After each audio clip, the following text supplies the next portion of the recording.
All right. My name is Zach Schultz, My name is Tyler Huffer. and today I'll be explaining the difference of caffeine, energy drinks, and pre-workout. So, basically, starting off, the recommended daily allowance for caffeine is less than or equal to 400 milligrams a day. But even then, that's on the high end. It's equivalent to like 3 cups of coffee. Um, the average intake for most people is going to be between 200 and 300 milligrams. But obviously, like as college students, a lot of us are consuming more than that with energy drinks and coffee.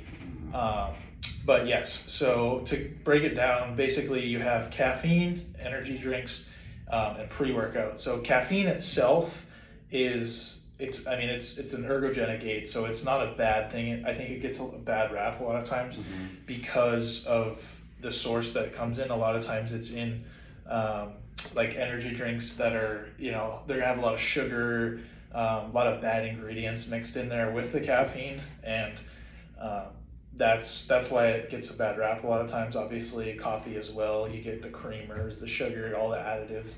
None of that is good for you. But the caffeine itself isn't a bad thing in moderation. And basically, caffeine as an ergogenic aid, what it does is it stimulates your central nervous system. So it's kind of like, to an extent, the fight or flight system. It helps you, focus in and have better athletic performance. It's going to increase your muscular and aerobic endurance, and obviously delay fatigue as well as the main thing. So that's why caffeine is a great ergogenic aid. But because it's a stimulant, it can also be highly addictive, and you can build up a tolerance to it. So that's why it's best to only take it strategically. So typically on really hard workout days or before a race or a competition is going to be the best time. But you don't want to be taking it every day before every practice. You want to be strategic with it. And the other thing to keep in mind with caffeine is its half-life. So it can stay in your system for as long as 8 hours. So you don't want to drink caffeine. Typically, you don't want to drink it within 8 hours of going to bed or winding down your day. You want to drink it in the morning, and so it's out of your system and not affecting your sleep by the end of the day. And that's the other thing, is that caffeine, its negative side effects are it can cause jitters, it can decrease your sleep or inhibit it, I should say. So you just have to be careful with that. But like talking about back to the sources, so like I was saying with energy drinks and coffee, those aren't really going to be good sources of caffeine. The pre-workout is a little bit different because a lot of times the pre-workout will mix caffeine with like base chain amino acids and creatine. So you have some other aids in there, some ergogenic aids that will serve different purposes. Which again, those aren't a bad thing. Creatine by itself is a good thing, but a lot of times it's mixed in. The mix it's in has got a bunch of sugar and additives that are just unnecessary. They're not good for you. So that's why, again, it's best if you can just get caffeine kind of straight from the source, as opposed to drinking it in energy drinks. So how would you recommend getting it straight from the source? Yeah, so there's, if you can get it, there's caffeine powders out there. Oh, okay. A lot of times it'll be like a carb mix, so it's got carbs, electrolytes, and caffeine in it.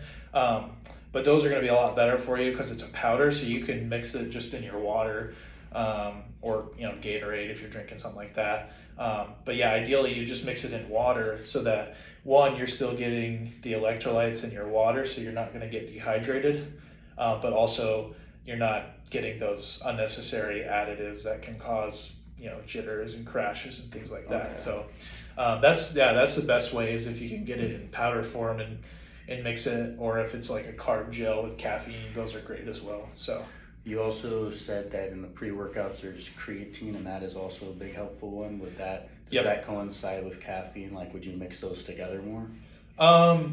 Yeah, you could mix them together. They serve different purposes. So creatine is more for like fast, explosive movements. So especially in the gym, if you're doing a power or strength focused lift, that's where creatine is really going to come in. And basically the idea behind creatine is it just retains more water in your muscles. So you can crank out an extra couple reps, be a little bit more explosive. But caffeine is going to be more so of like an endurance supplement, so Okay. it's going to be more for your longer efforts, because again it delays Yeah. fatigue. So it's more for, I guess, endurance athletes is what it's Yeah. great for. But obviously you can still use it for shorter efforts as well and get Okay. benefit from it. Okay. So, did you have any other questions? One more, Yeah. about the fight or flight Oh, response. yes. How does that like start your fight or Yeah, flight? so because caffeine is a stimulant, it's going to stimulate your central nervous system, which that's going to be sympathetic, parasympathetic nervous system. So I believe it's parasympathetic is going to be your fight or flight response.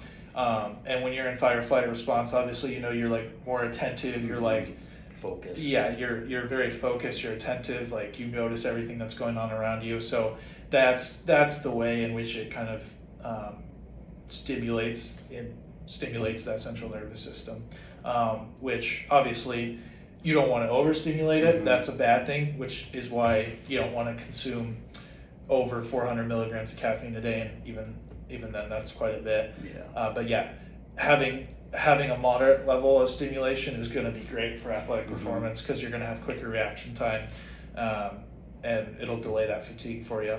So Sweet. yeah. Thank you. Absolutely.